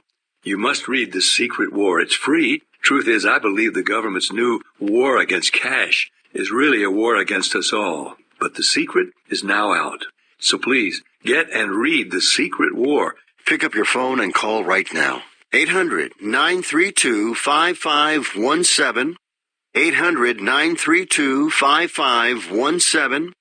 800-932-5517. Once again, that's 800-932-5517. Attention business owners. Are you struggling while waiting for your customers to pay on their net 30, 60, or 90-day invoices? Can't get a business loan? Have no equity? Bad credit? Or maybe no credit at all? Then you need to call AmeriFactors right now. AmeriFactors will give you cash for your invoices and there's nothing to pay back. We simply buy your account receivables, and if those clients don't pay on the invoices, we take the loss. We give you funds based on your account receivables skills, not your credit. And 98% of all applicants are approved. It's that simple. With AmeriFactors, there's no more waiting for your customers to pay. We give you the funds up front, then we wait for your customers to pay us. Fund your business today. Call AmeriFactors right now. 800-847-1183. 800-847-1183. 800-847-1183. That's 800-847-1183. Now, more of the MMA Hour with Pedro Fernandez. If you give me enough money, I'll fight my own mother. Paul Malignaggi, the current Showtime boxing announcer, of course, great announcer, no doubt about that. He broke in on this show as the former United States Golden Glove champion of Brooklyn, New York. I broke him in. I'm not bragging. I'm telling you the truth. And the reason why I say that is I said, in a few years from now, you won't be with me anymore. You'll be broadcasting by yourself. And he chuckled about that. And, of course, he became one of boxing's better color commentators. Now he's saying he's going to fight a guy by the name of Artem Lobov in a bare-knuckle fight. And get this, according to a report yesterday at BJPenn.com, he said he would spit and even urinate on the Russian MMA fighter's mother. John Signorello, what's going on with Paulie Malignaggi? Is he insane, or are the punches catching up with him? I tell you what, he's a great commentator, a great boxing mind, very intelligent. I listen to his podcast weekly. These things make him look very ignorant. I don't like that we're crossing lines nowadays, people, and talking about people's mothers and wives and spitting on people and urinating on them and whatnot. Let's just fight. Let's show a little bit of class. I understand that you're trying to sell a fight and all that comes along with it. And I like it, man. I like when people act the fool a little bit. But, man, this is getting really personal. And I tell you what, man, this is a bare-knuckles fight. I don't know if you saw Lobov's last fight, but he looked pretty good. I mean, it was a war. Afterwards, he didn't look so great because his face was all busted up. He's a tough dude. And as we know, Paulie doesn't really hit that hard and has very brittle hands. Again, guys, bare-knuckle boxing. Paulie's really feeling himself, and I respect him. I've met him a couple times. Great dude. Funny. Right? He's been on the show many times. I used to love when we had him on the show. Talking about he'll fight his own mother if he gets paid $1 million, right? Amazing quote, which I believe was on Ring Talk. But I think he's a little crazy here talking all this smack because he'll have to eat massive crow if he doesn't, in fact, knock this guy out. I used to call his house, and his mother spoke Italian. She would answer the phone, and you would hear her in Italian call him and things like that. So it was really a touching moment back in the late 1990s, early part of the century, when Paulie Malignaggi made the transformation from amateur, United States Golden Glove champion, of course, to professional. But as a pro, you're right, hasn't knocked out too many people, and 8 knockouts, I think, in like 40 fights is sort of indicative of a guy that can't punch very hard. And, of course, he's been knocked out or stopped 5 times himself. But he's fighting a bare-knuckle type of thing. And my question to you is, the guy just got busted up like about 5 or 6 or 7 weeks ago, this Lobov guy. So, I mean, how can he fight again under such short notice? I think that's what Paulie's banking on. That's a great question, is to get him back in there as quick as he is and start opening up those cuts, the scar tissue, expose it. And, Paulie's got fast hands. I always liked him as a boxer, and Paulie has a great chin. I will say that. Man, if he had power, I think he would have been one of the better fighters of my generation coming up. I mean, let's face facts. I'm originally from the East Coast. I'm Italian. I love Paulie Malignaggi. Yeah, I knew you were whack. I knew you were about to wax. I'm glad you clarified that because I was going to wax you on that one. Go on. Of course, I got to mention that. It's the same way about Arturo Gatti. But the thing about Gatti was he was explosive with his power. Okay, here's what. Time out. Hold on, time out. Did Gatti kill himself or did his wife kill him? What? Yes, give it to me. I think he was murdered. Personally, I think he was murdered. I thought he was murdered all along. I studied the case, the fact that nobody had went in the house, the fact that the electronic door didn't get locked, didn't open in that casino. They were saying it's some casino resort type of thing down there in Brazil. And the fact that the door didn't open means it had to happen within the house. But when I heard Gotti's brother come out and say that he thinks his brother committed suicide, because, Gotti was flipped out, man. Not only was he drinking, he was punchy. He was a guy that had been beat on like a bongo drum, man, in Santana. I mean, in the Santana band. It was like every song, pop, pop, pop, he's getting the snots beat out of him, whether he won or not. Okay? And at the end of the day, I think he was punchy, and I think those are the residual effects of that. Hour number 1, we spoke about Tony Ferguson's in the CTE, which is kind of like a dementia type thing that's taken onto your brain, to put it simple.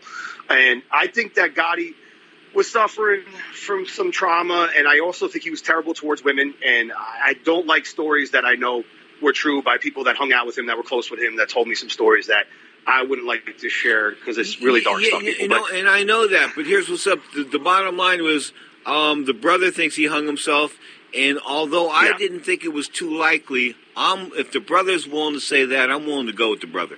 You know what I'm saying? I mean, I feel you. I mean, he probably knows more than anything, and of course they brought. She went back. I think her name was Amanda. I think was her name. But she brought her kid and Gotti's kid. She brought them back to the hometown of Gotti up there in Canada. They live in Canada. It wasn't like she ran away to Brazil. She moved to Canada. Of all the things that you think she wouldn't do, she did. I mean, who would think that she would move to Canada? Well, here's what's up, and real quick on a couple things. Forensics-wise, I think there was an issue with Gotti suspending his weight at the time with a purse strap. And the way his body fell, the trajectory of which he landed was kind of awkward and weird if he had, in fact, been able to do that, which I don't think he was able to do. And not to get too nuts on the subject, the will was changed a couple weeks before they went out to try to reconcile their marriage, which was falling apart. That's why they went to Brazil to begin with, her hometown, country. And just a lot of shade there, man, a lot of shade. A lot of shade there, but we have a guy that's mentally off the wall, and he's drinking. He's a stone cold alcoholic. I hate to say it, man. I know you're not supposed to speak ill of the dead, but I see Gotti at parties in Atlantic City, and I'm not talking about on the Atlantic City boardwalk. I'm talking about clubs in Atlantic City, and I see him at different clubs, and he was always spit-faced. I mean, always spit-faced. Not just drunk, spit-faced. And if you know what spit-faced means, put an H in place of the P. Yeah, he was a partier, man. How about that story Mickey Ward told on the Gotti Ward trilogy documentary when he had to pick him up because he hit the Lincoln Tunnel or something like that, And the cop recognized Mickey Ward's name in his phone to call Gotti to come save Gotti rather from the situation that he was in. It's amazing, how crazy some of these guys fall off the rails with their partying. I mean, it's like rock star level. Okay. Paul Malignaggi, back to Paulie and Artem Lobov. These guys are going to hook it up in now this is an outdoor deal where they just use hand wraps?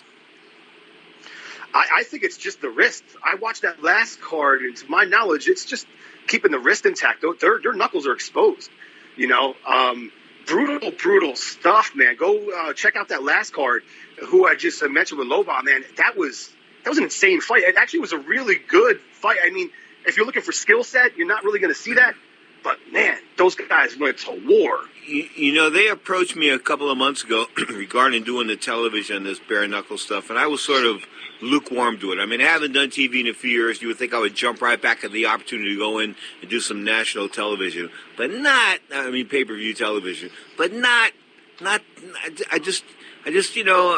had to tell my buddy in Florida, I just don't think that's for me. I really don't think that's for me. Because I don't think I can sit there and, put it this way, I turn my face away from some of those UFC fights when they go on when I'm at the arena, okay? So I'm not I can't handle I'm not the most gory guy in the world. I don't want to see guts and glory. I have to admit, when I was watching it, I had a hard time. I had to question myself, what are you doing, Johnny? Are you going down this low now, bro? I've watched worse, but this was pretty bad because they all end brutally. And even if the guy doesn't get floored or knocked out, these guys' face afterwards are a complete disaster zone. I mean, Google that. Look at this guy's face after his fight. His eyes were swelled shut. I think he had tons of stitches. I forget the exact number, but a lot of stitches, man. So it is barbaric. I don't know if it gets popular in the States. We'll see what happens. They've tried this before. Remember with Big Knockouts boxing when there was no ropes and they threw him on like a dime in a phone booth and they just kind of let him go like rock and sock and robots. And then, we had bare knuckles in the past. This one's a little bit more brutal because I think, again, to my knowledge and how I recollect this, is that the knuckle was exposed. So therefore, that's why you're getting these lacerations and these crazy looks after these fights. Well, the entire aspect of wearing gloves on the hands were not to protect the fighter, was to protect the hands. And when somebody told me that when I was a young kid, and I said, that doesn't make sense. And yeah, it does make sense. They're just looking to protect the hands. They can care less about the face, of course, the residual effects caused by getting stomped on. Now, Paulie Malignaggi and this guy, it's going to go, it's like 10 two-minute rounds? We got the format here or what? I believe it's 5 rounds. 2 minutes, if I recall correctly. And I'm looking things up right now, and yeah, those knuckles are exposed. The only thing that they're using is, as I remember, is just the wrist wrap, so they don't break their wrists on impact, or lessen the chances of that on impact. But yeah, they're totally exposed, and I believe it's a 5-round fight for a championship fight. I believe this would be a championship fight. Bringing in Paulie, they got to give him some kind of belt, right? So I mean, I'm going to watch it. I think it's going to be entertaining. But like I said, Paulie, man, he threw a lot of words out there, as he always does. He's a speaker. He's a talker. Hey, man, speaking of throwing a lot of words and a lot of shade, what about Hector Martinez on Anthony?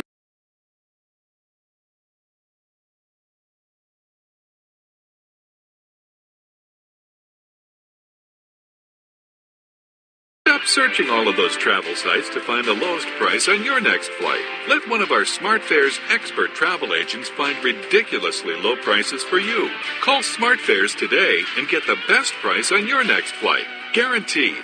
Also, save up to 50% off business and first class tickets.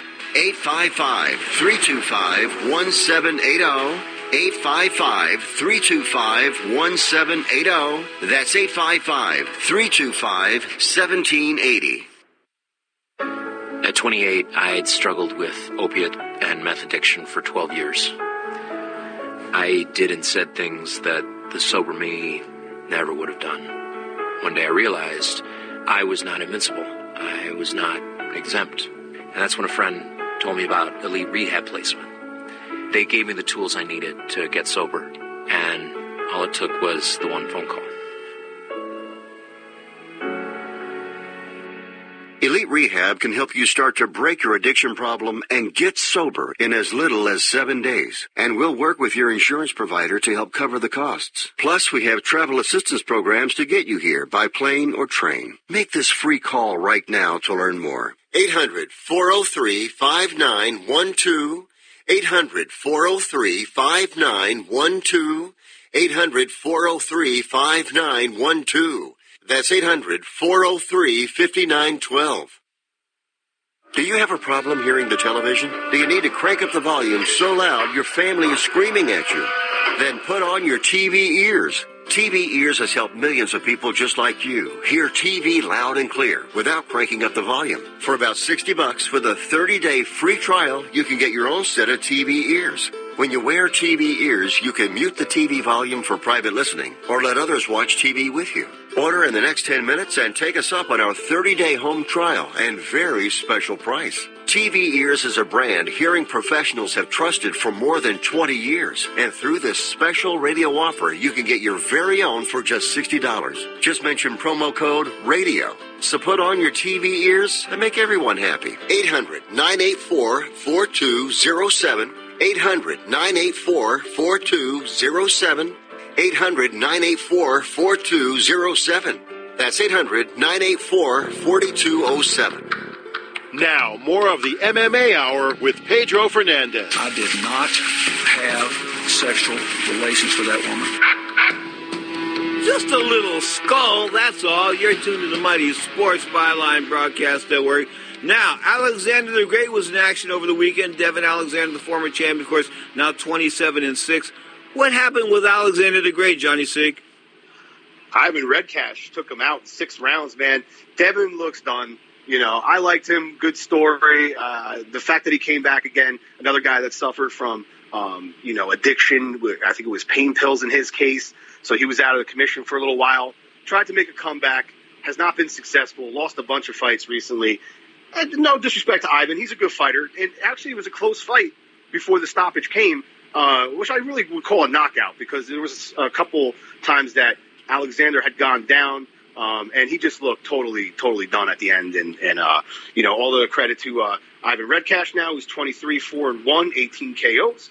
That fight came from California last night on FS1, I believe it was. Yeah.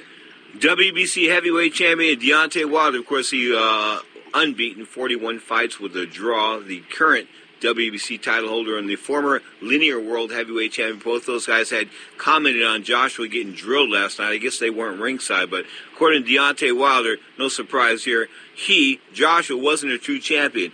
His whole career consisted of lies, contradictions, and gifts. Facts Facts, and now we know who he was running from. Okay. Who was running from who? The worst thing you can do in life is effing quit. Ooh, okay. Tyson Fury, we have our back and forth. Tyson Fury coming off here pretty cool.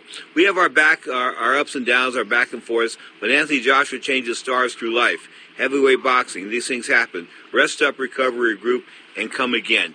He ain't coming again. I don't think so, man. I think psychologically he's going to have some issues. And now that people see that, he he quit technically, so I'm going to say he did quit, right? Because we saw the body language. So let's not sugarcoat it. So, yeah, people know that. And they know if they could go after him and take him out and put him in deep waters and make him, challenge himself mentally and physically during duress, he's going to have a hard time. And he's going to throw in the towel. And I think it's going to be worse the next time against Ruiz. They always say that you get 20% better when you win the title. And he certainly won the title. Again, it wasn't one punch. Like, I had to fight 4 rounds to 2, guys. 4 rounds to 2. And, of course, that Joshua went down twice in the 1 round. Now, you don't score, obviously, the 7th round because it never was completed. But still, I had Ruiz winning that fight. And then now you look at Joshua, as a guy that is an easy guy to go after, an easy target for, like, a Deontay Wilder. Deontay Wilder, if he gets in there with him, he's not going to play with his food with this guy. He's going to go right after him. And if Deontay Wilder lands one of his bombs on Joshua, oh, my goodness. Somebody shot me a text. The soon-to-be Mrs. X Amir Khan was texting her ex-husband as well last night because he's going to fight July 12th in the Kingdom of Saudi Arabia in the King Abdullah Sports City. That's right. Khan, 33-5, 20 KOs, would take on Niraj Goyat, 11-3 with 2 KOs, a big puncher, huge puncher, the current WBC Asia welterweight champion. The bout takes on international significance with Khan, a Pakistani heritage, facing Goyat, who's billed as India's national boxing hero. Good God, he should be arrested for impersonating a hero. Get this. Khan will reportedly earn an $8.8 million purse fight. I told you those Arab countries throw money at Khan and Princess Mohammed for nothing, just about.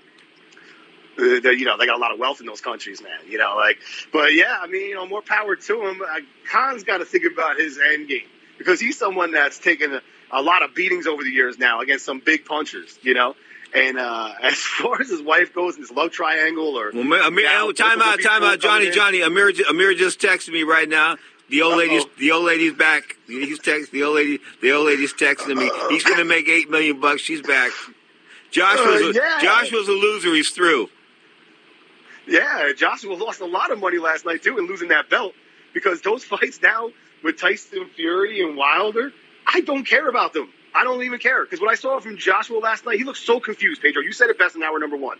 He looked amateur, man. He looked pedestrian. He didn't look like a guy that had a game plan. He didn't look like a world champion outside of his physique. He didn't look like a world champion at all. I hate to bash the guy and kick the guy while he's down, but, man, I learned a lot about Anthony Joshua's lack of character last night. Intestinal fortitude, man. You got to have it. You got to want it. I mean, here's what's up. When you sort of have to bite down on your mouthpiece and look extra double hard at the referee when stuff's going bad. You hear what I'm saying? In other words, this ain't going my way. You don't sit there like in a confused state going, I really don't care whether this fight continues or not. I'm really not, and that's just the way it was. He didn't look like he wanted to continue. When he turned his back, he put his arms up on the ropes. Who did he think he was? All that time plus the mouthpiece, let me tell you, the body language is there, and he's just not the fighter that we think he is. Bottom line is, let's talk about the light heavyweights just for a minute. This light heavyweight WBC champion, I have no idea who this guy is, but somebody sent me a local guy sent me some clips on him. He's a Uber driver. Do you know who the Russian is that holds the WBC 175-pound crown? Are we talking about Alexander Gvozdyk? Exactly. Talk to me about this guy. Ooh, he got some power, Pete. I want to see him go out there against the likes of Dmitry Bivol, Artur Beterbiev. We're talking about a weight class that has some good fighters. And what I like about this weight class is that everybody, for the most part, that's worth mentioning, is on ESPN, affiliated with Top Rank. So there's not going to be any issues making these fights against these, I'm going to say studs, bro. Like, Gvozdyk's got to go out there and get a name, like an Anthony Yard maybe, or a Marcus Brown. That is one of my favorite divisions in boxing right now. Another one of those guys that Looks like he would kill your mother. I'm sorry. Yep. I'm sorry, man. I'm sorry, but him and Oleg Usyk. Speaking of Oleg Usyk, we talked about that yesterday. I think it was a steroid-related issue. Anytime you get torn triceps or torn biceps, these are injuries that just came across in the past 20, 25 years with the addition of enhancement drugs. But I can't even pronounce his name not right now. This guy just had surgery on his arm. He's 32 years old. He's unbeaten. Is this a potential superstar? Or is this just a Russian guy that can fight a little bit? We're talking about Usyk? Yeah. No, we're talking about Oleg Gvozdyk. Okay. Gvozdyk. Okay. Yeah, for Gvozdyk, yeah, absolutely. I mean, if he keeps winning in the sensational way that he's winning, he looks good. He's got a lot of power, agile fighter. I want to see him against these big names. There's another guy there, Beterbiev. I think that would be an amazing fight. That's a great fight because Beterbiev, also, he's a little bit more inactive in terms of he doesn't fight very regularly, but he said he wants to change that. They all say that. They'll see if it happens. I wish these guys would fight 3 to 4 times a year, but that's just in my perfect world, and that doesn't exist. But anyway, so Gvozdyk versus Dmitry Bivol, that's a good one. And, of course, we got Kovalev still there, and he looked pretty decent his last time out. And let's not forget, Gilberto Ramirez just moved up to 175. I mean, so why does that excite me like Cheerios the next day? Well, I tell you what, man. Like I said, any of these guys, I think, especially the unbeaten ones, they're ready to prove themselves against their fellow unbeaten opponents, and I think that's where we should start getting excited about these names. If these guys do it. 168 pounds. What's happening at 168? I mean, we thought the young kid from Southern California was really going to be the guy. David Benavidez, of course, 21-0. God knows what he's going to do next. In fact, let me check the schedule. 21 in zip, 18 KOs. Of course, had the cocaine problem. We had the fight with Leon Love, won that by KO. That was in March. We haven't heard much from him since. He's a guy, because of that cocaine problem, he should be, these guys with the coke problems, you want those guys fighting all the time. Yeah, you got to keep them out of trouble. Keep them off the blow. That's right. Keep them out of trouble. Keep them off the streets. Keep them off the blow. 168, Callum Smith fought last night and destroyed Hassan Nadam in 3 rounds. Callum Smith is a really good fighter. Powerful, fights for a tall guy, fights with great inside boxing ability, good angles, quick, fast puncher. There's another guy there, Caleb Plant, who I like, who's going to be fighting on the undercard of Thurman and Pacquiao coming up. And the aforementioned Benavidez. There's an Oscata guy there, Jose Oscata guy. And yeah, that's about it Jürgen Brammer is also there, a German fighter. And that's about it at 168 that I can think of. I'm going to skip 160 because that's sort of Canelo and leave that alone. Yeah. All right, but 154, we've got Jaime Munguia, who looked really bad the last time. In fact, I thought he was quite fortunate to get the decision in that fight. Were you of the same opinion, or do you think he won that one? I thought he looked terrible, and I thought he lost the fight. And it really disappointed me because I like Jaime. And maybe these guys start feeling themselves too soon. We saw it last night with Joshua, perhaps. And, 154, there's guys there. We got a rematch with Tony Harrison, with Jermell Charlo. Yeah, that should be all right. Julian Williams. Julian. Yeah. We got Jared Hurd, lost recently. Not a big Jared Hurd fan. I think all those guys are doing Flintstone. I think there's a possibility of all those guys from that one clique there were doing Flintstone vitamins, and they sort of got popped. They didn't want to take the testing. I think the Charlo brothers are refusing to take testing. If they didn't want to take testing, you know what I tell them? I tell them they could, you know what? Yeah, I agree. I couldn't have said it better myself. Okay, so speaking of the Charlos, 154, Tony Harrison, God, he talked some smack. That was really ugly. Yeah. Oh, that was really ugly. That was as ugly as it ever gets, man. Have you ever seen a press conference get that ugly? I tell you what, no. That was tense. If I was there, I'd be like looking over my shoulders, looking around, because that was getting hot, bro. It's one of those cases, folks, if you had a gun on you, you'd put it in your hand. It was like a rap battle. It was crazy. Yeah, because you want to be first on the draw here. Something's going down here, and somebody's getting shot. Okay? Yep. But I'm looking, let's go through 154. Munguia, Williams, Lara, Hurd, Kell Brook, I don't think so, Jesse Vargas, Tony Harrison, Brian Castrano, Jermall Charlo, Liam Smith. There's no superstars there, are there? No, absolutely not. Not at this time. Even if Tony Harrison was to win the next fight, which he might, because psychologically, Charlo doesn't look too sharp after that. He had a meltdown publicly. He just looked like a very sensitive guy. And I think that Tony Harrison, I think, the mental game is a huge percentage of what it takes to be a great boxer. But even if Tony Harrison gets past Charlo, I don't see him becoming a household name. The 147 ranks, however, we got tons of them there. 140, we got tons of them there. But 154 is a little flat for me right now. Well, we've overdone the dog whining thing today. All right, we go back to that one more time. The bottom line is welterweights, 147 pounds. Got the kid from Omaha, Nebraska. Talk about Terrence Crawford, of course, unbeaten 35 fights.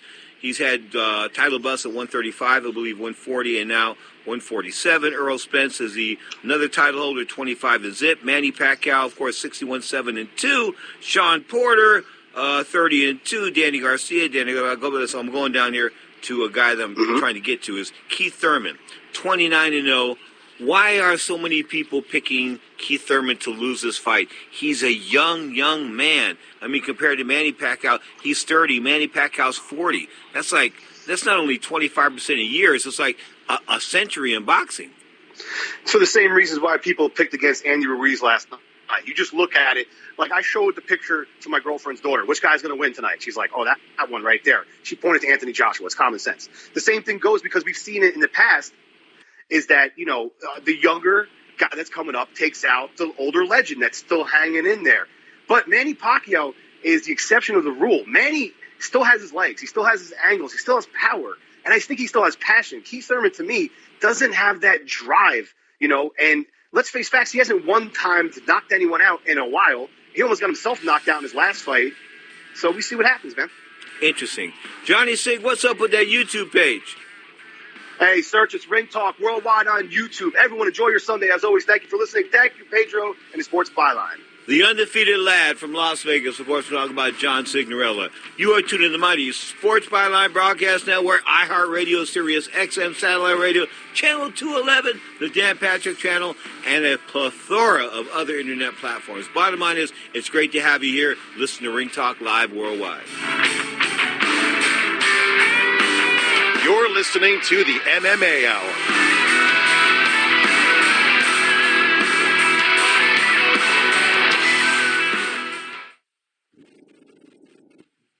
It has been said that everyone has a book in them. But do you have the time or the ability to write your book? Maybe you picked up some skills or had a life experience that you want to pass on in the form of a book to help others. Maybe you want to leave an autobiography for your family. Or maybe you've built a successful business and you want to share your story. At Dorrance Publishing Company, we have professional writers who can help turn your book idea into a finished manuscript quickly and affordably. A Dorrance ghostwriter can provide as much or as little help as you need to complete your book. You'll work directly with your ghostwriter to finish your book faster than you ever could on your own. It's easy to become a published author. Call Dorrance now to learn more. 800-485-6003. 800-485-6003. 800-485-6003. Call right now. That number is 800-485-6003.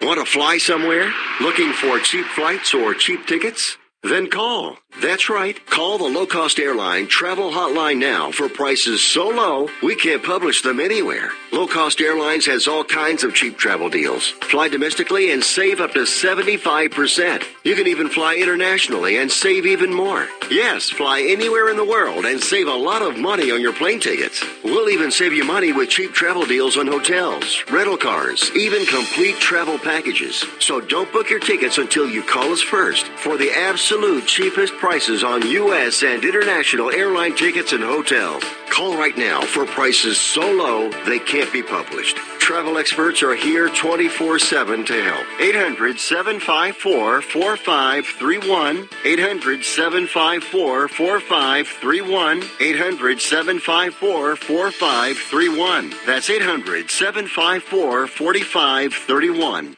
Attention to anyone that's written a book or wants to write a book. The process is not that complicated. Take a first step. Even if you write a page a day, you'll build momentum and your book will become a reality. The hard part is getting it published. That's when you need to call Page Publishing. They've got hundreds and hundreds of thank yous from different new authors, just like you. They make the process of publishing your new book and getting it sold online a simple process. You can learn how simple it is right now by calling for your free Page Publishing New Author Submission Kit. One quick 3-minute phone call, that's all it takes to get free information and learn how you can get your book published. Pick up your phone right now and call us 24 hours a day at this number, 800-603-0885, 800-603-0885, 800-603-0885. That's 800-603-0885. Now, more of Ring Talk with Pedro Fernandez. Boxing returning to ESPN next week, no doubt about that. Oscar Valdez, we're talking with the WBO 126-pound champion, featherweight elite, no doubt about that. 25 and zip, 20 KOs. Of course, as I said, the star, the man that holds the WBO belt, Oscar Rafael Valdez Fierro, 28 years old. Good-looking fighter. Taking on, of course, an equally good-looking fighter in Jason Sanchez, 14 and zip. That's going down at the Reno Sparks Convention Center. That's next week.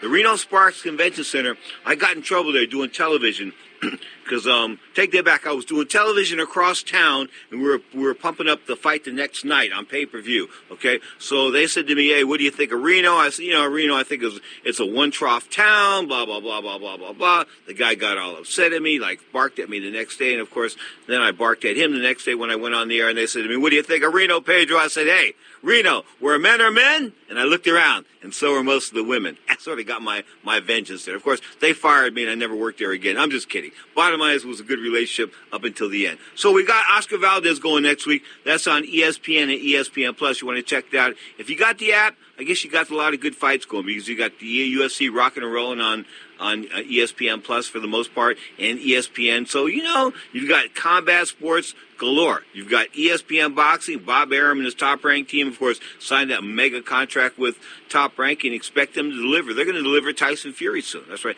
Tyson Fury. Now, he's fighting a guy like me and expect him to lick that guy like a stamp, okay? But, he's going to have one easy fight here because the other guys had their easy fights as well. But the easy fight that Anthony Joshua had, well, it didn't turn out that way. In fact, right now, Andy Ruiz deserves to be sitting on top of the world. But Andy, don't eat any more, please. And I know you're the heavyweight champion of the world, recognized by the WBO and other sanctioning bodies, but still, man, you're hard to look at. And I may be alienated a lot of fat people, but when I look at the heavyweight champion of the world, at least I wanted to be somewhat in shape. I think you're in shape, but not physically. You are tuned to the Mighty Sports Byline Broadcast Network. Ring Talk Live worldwide, Saturdays and Sundays, 11 a.m. Pacific Time on Sports Byline, iHeartRadio, and Sirius XM Satellite Radio, Channel 211. Until next time, peace, love, lots of respect. My executive producer, the one and the only, Scott Cuddy. Until next time, this is Ring Talk Live worldwide.